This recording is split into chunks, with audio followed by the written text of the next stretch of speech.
Hello guys, and welcome back to the channel. Now guys, I am bringing you this video not only because this story struck me, it also saddens me. Now guys, I live abroad, I live in Europe, and of course I have direct experience of colorism. So colorism is not especially a new thing to me. And of course, if you live in Europe, then you would say, well, you live in Europe and Europe is a whiter space. So of course then your experience of colorism is powerful cause of living there. So have that in mind as I bring you this.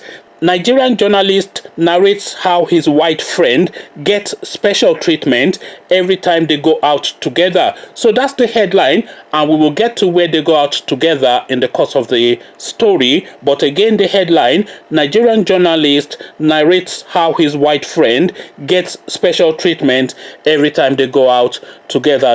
So now let's see exactly what is going on here.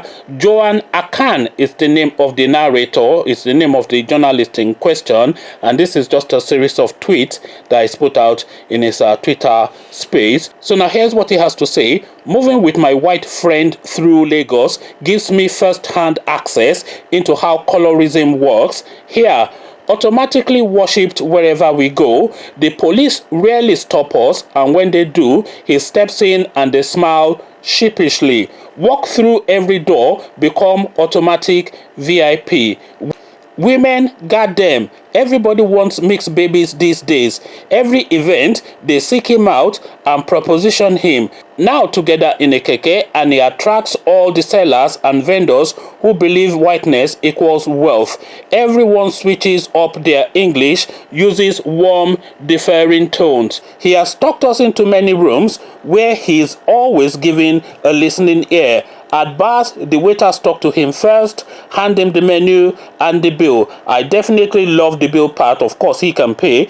They also try to cheat him a lot. Exorbitant opening prices and all. Great experience. So now this is now this guy now narrating his experience, just going about day-to-day life in Lagos with his Oyinbo friend. So now this is now the converse, of course, experience of a black man who lives in a Western society. Because as a black man or a black person who lives in a Western society, you are treated, and I'm not saying universally, but largely, broadly, these are broad strokes. So in broad strokes, a black person is treated with suspicion, with disdain, as a second to and as subservient. But then of course a white person now in a Nigerian space is treated as a lord of the manor, as king that has arrived, as holier than holy, and people will switch up their English. The policeman will not stop him because you don't know what embassy is coming from. So you now see now the dichotomy there now. So now where now does the